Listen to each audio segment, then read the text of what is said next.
Alamin kung ano ang layunin mo at ipamuhay. Hindi biro ang pagiging sundalo ng Diyos.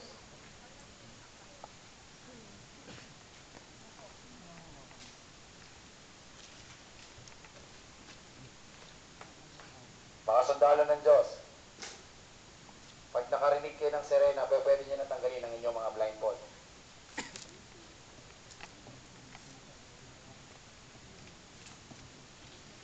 Attention! Attention! Wala magsasalita. Attention!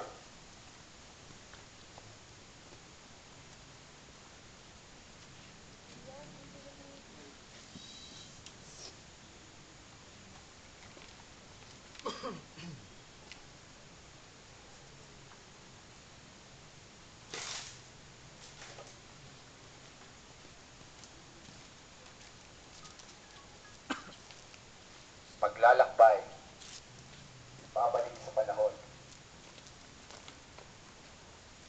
kung saan napatunayan ang totoong kapangyarihan ng Panginoon.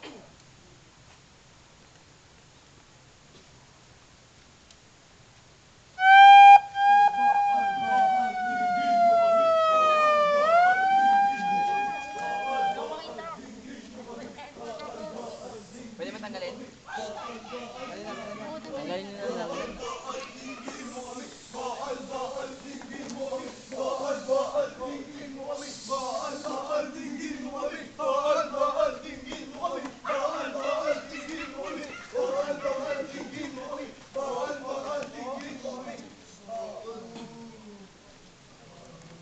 Laksan nyo pa! Baka pingi yung Diyos nyo eh! Laksan nyo pa!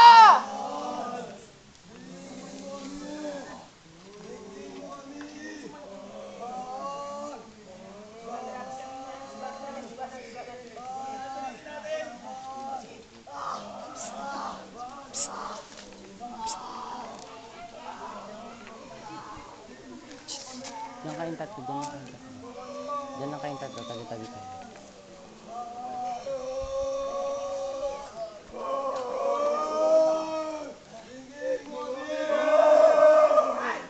Baka kulang pa yung ginagawa nyo! Sige pa! Yan! Konti pa!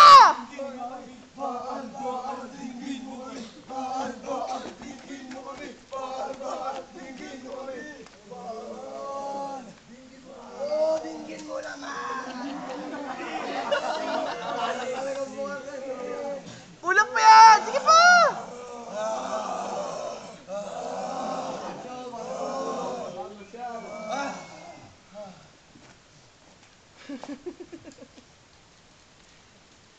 Ngayon makikita nyo na ang Diyos na sinasamba ko ay siyang totoo. Panginoon! Dinggin mo ang aking panalangin!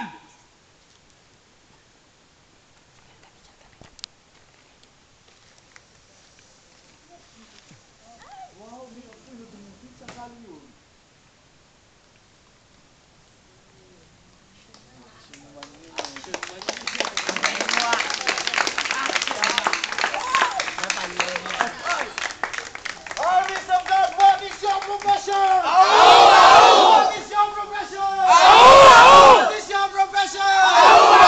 What is your Jeric! profession? Napakan natin ang Lord. Sobrang apoy ah!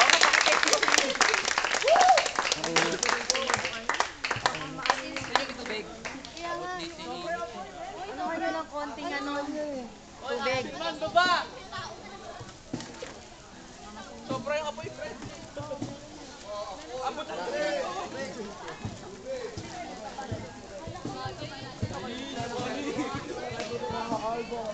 Jeric, ano? I'll tell you the reason why. Ha? Ano yan? Harbor na?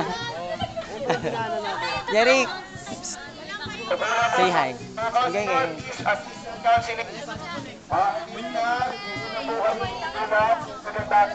Congratulations, Mighty Army. Ganyan, DJ. Congratulations. You are now Oh, ito na lang. Oh. an official Mighty Army of God. Congratulations. You are now a mighty army. Congrats. Congrats, Bea. Congratulations. Congrats, Karen. Congrats. Talaga lang. Congrats. Talaga lang talaga. Ayaw kayo maniwala dyan. Michelle. You are now an official mighty army of God. Congratulations. And to you, ate. Congratulations. Ano si ano? Sharon, congratulations. You are now an official mighty army of God. Congrats. Joel, congratulations. Boo, congrats. Kasi munta. Inikita ko ni Kuya Ojo. Congratulations. Sa akin! So, natapos na po ang ating initiation night. Nakita niyo po yung bonfire po natin. Jerry. Ngayon naman po, Derek. kanina, bago tayo nagsimula, humingi ako ng mga testimony sa mga nasa camp. Kaya naman po, sa mga pinagdaanan nyo, sa mga dinaanan nyo mga trail. Alright? At sa huling sila, nakikita nyo ngayong gabi. Sino po yung nais tumayo dito? Sa gitna, upang ipagsigawan kung ano yung ginawa sa kanya ng Diyos. Simula nung moment na dumating tayo dito, hanggang sa moment na ito. Ang apoy na yan ay nagsisimbolo nga po ng apoy na muling pinagliyab ng Diyos sa mga puso ninyo. Ang apoy na yan ay ng apoy ng Panginoon na muling pinaningas. Alright, so ngayon pong gabi, sino po gusto mag-volunteer na tumayo dito sa gitna at mag-testimony? O ano yung natutunan niya? Ano yung nalaman niya? Right after ng ginawa nating initiation. Sino po? Gulat ako. Gulat talaga ako kanina. Tag-Gideon, Tag-Isa, Gideon, Joshua, tsaka David. Joshua, bilis-bilisan nyo. May 10,000 nyo. May 10,000. Dali na, bilis. Sino na from Joshua? Palapakan natin. 10,000.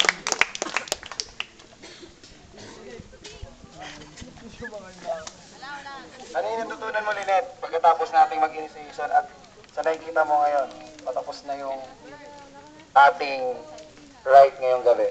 Ano, sa lahat, tapos dun sa bonfire, nakita ko na 100% tayo magtiwala sa Diyos. Kasi, kitang-kita naman natin yung sa bonfire, di ba? Yung sa Baal, wala silang nagawa. Tapos, nung sa Diyos tayo dumulog, nagtiwala tayo sa Kanya. Isang iglap lang. Sunog ang yun lang. Alright. Ate, Rina. Sa David. Si Angela. Winner! Okay, sa Angela ulit. Pinagdaanan po yung para po sa Okay ba yan? kailangan lang po pagtitiwala sa sino mang nag-uutos sa'yo, sino mang nakakataas sa'yo, sino mang nakakalat ng tamang daan para sa'yo. Yun lang po yung kailangan sundin. Tapos ngayon po yung hindi po lahat ng paniniwala ng iba dapat na pong sundin. Kailangan na po yung sa sarili mo po, tsaka yung ano pong alam mong nararapat. At gusto ni Lord. Alright, palapakan natin. Sino pa po? Lalaki naman! Sa Gideon. Gideon, kailangan natin sa Gideon. Lalaki naman. Alright, si ano? Yan. Si Kuya. Kuya? Sige. Kuya Okay Gideon. lang, go. Palakpakan natin si Kuya. Gideon ka o Gideon. Alright. Kuya Christopher. Palakpakan natin si Kuya Christopher. Doon po sa base, marami pong struggle. May umila pa po nga sa amin. Pero sinabi po ng mentor namin na wag po namin sundin yon. At siya lang po, wala na iba. Pero sa maze, naramdaman rin po namin yung kaba sa katakot. Pero po nang magkaroon na po ng bonfire, yun, nawala na po. Palakpakan natin si Christopher. Alright. Meron pa po bang habol? Si Dave. Palakpakan natin si Dave. Alright. Malakas pa raw. Malakas pa raw! Isang vertical. Joke. Okay, Dave. Mahirit ka pa, Prince. Hindi, tama nga po si Kuya, sa maraming adlang na pinagdadaanan. Pero, ito si Lord, ginagabayan tayo patungo sa daan na patungo sa kanyang kaharian. Pero, sa lahat ng kasalanan natin, si Diyos pa rin ang, kahit makasalanan tayo, pero inugasan pa rin tayo ng Diyos na kahit madumi na tayo, hindi na tayo pinapakinabangan, pero mabait pa rin ang Diyos kasi pinapatawad niya pa rin tayo kahit madumi na tayo. Yes. Okay, sige, Lia. Okay, go. Ganon din po, kahit may mga pagsubok o may hadlang para sa patungo sa matuwid na daan, nagawa pa rin natin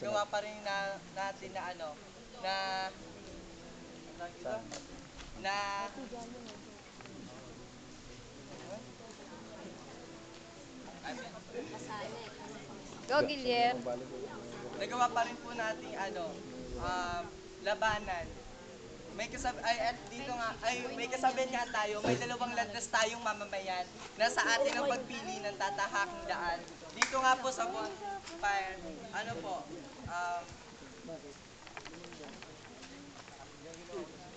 Sige lang, Lia.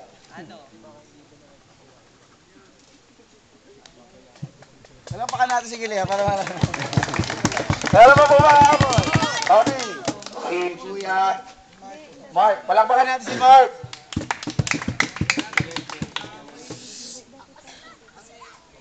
sa unang trial natin. Parang pinapakita din na kahit yun, may maadlam sa'yo, hindi kayo nadadamahan. Bumangon ka pa rin din. Kamusta naman ako? Siyempre, ikaw na Panginoon para How's the initiation? How's the initiation? How's the initiation?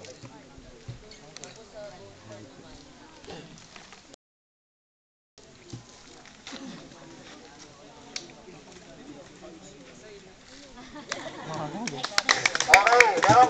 Meron ba? Ayun, meron pa. James. Oo, mga natutunan mo dito. Okay, listen. Yung mentor natin parang nagsilip siyang Panginoon. Tapos, basta sumunod lang tayo sa kanya sa instruction. Huwag tayong bibitaw. Kasi sa bumitaw tayo, parang ilalayo niya tayo. Tapos, yun yung mga nangahampas na mga walis-walis. Yun, yung parang yun yung mga tukso eh. Pag pinatulan mo, syempre ilalayo ka niya. Yun, saka yung sa mahal tayo ng Panginoon kasi kahit gano'n tayo may makasalanan, inagamit yung paa niya natin. Tapos sa bonfire, doon ako naniniwala po ay Panginoon. Amen. Thank you, Kuya. Next, meron pa na ba? Ano ba ba? Sharon. Sharon. May si Sharon. Malapakan natin si Sharon. Pasensya, angelic voice ko. Yun. Sa naranasan namin, kahit nadapa kami, nauntog kami. Tapos yung mga damo-damo gumagal sa katawan namin, kahit ang kati-kati na.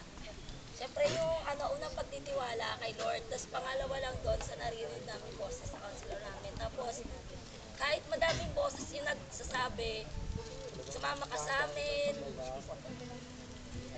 tumalong ka kahit wala ka atang tatalunan, yumuko ka kahit wala kami yuyukuan. Doon lang kami sumusunod doon sa counselor namin. Sa yun, nakikita talaga ang pagkilos ng Diyos sa buhay ng bawat isa. Maraming salamat. Stop, pakicheck yun nasa likod. Baka merong umalis na mga counselors. Pakicheck po dyan. Baka meron pong umalis dito po. Wala po munang aalis. Please. Okay, meron pa. Mabit po.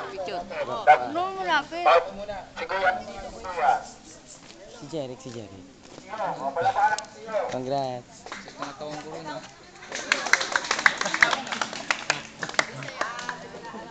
Simula yung ginawa yung initiation, diba, nagsakit lang, finish na lang. Tapos sabi sa amin ng counselor namin, sa kanya lang daw makinig. kanya lang ito makinig kasi siya yung ano, para yung daan para bilang guide namin para sa tama. Tapos bilang buhay Kristiyano, parang siya yung si Jesus. Siya yung, kasi sabi ni Jesus, siya yung, He is the way, the truth, and the life. Okay, thank you, Yong. Next. Sige lang. Ay, dalawa na. Okay. Ano pangalan niyo? Faith. Si Kim, tsaka si Hana, tsaka si Katrina. Listen.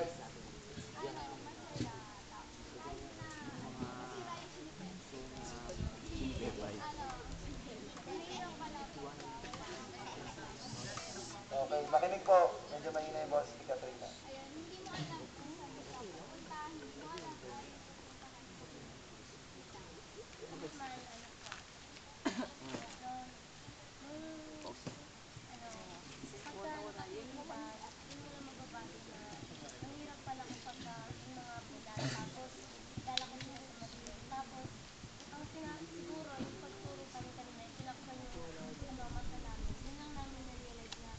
Dapat hindi mo magpo-provide sa'yo. Parang kay God, kailangan siya lang yung susunod mo para matuno ka sa tamang lang. Okay, okay naman. Ibay natin yung tanong ha. Kasi parang napapansin ko yung ngayong gabi lang. So, sino po naman yung gusto mag-share na kanyang natutunan simula po ng first day hanggang ngayong moment na to?